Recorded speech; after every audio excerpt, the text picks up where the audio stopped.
Professor, considerando os regimes que são antidemocráticos de esquerda e de direita, o que o senhor acha que tem em comum e as diferenças desses regimes para tentar minar as instituições democráticas?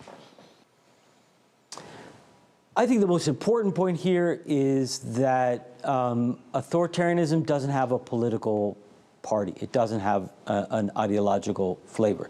There are authoritarian governments of the left and the right, and they can be very similar. They can be surprisingly similar. Trump is behaving and talking in ways that evoke Hugo Chavez to me.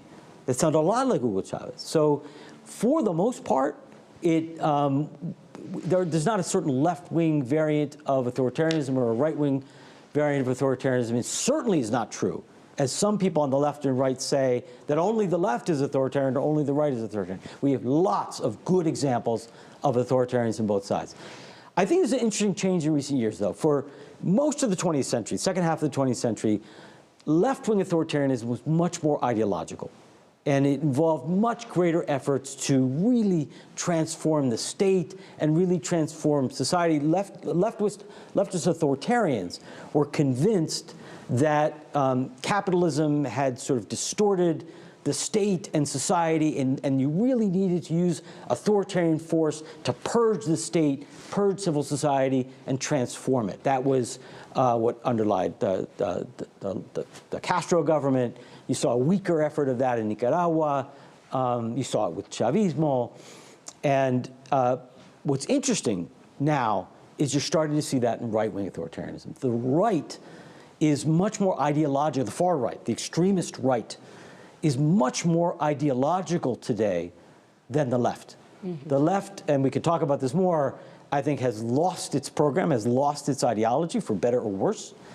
The only folks with a really coherent ideological project is the radical right.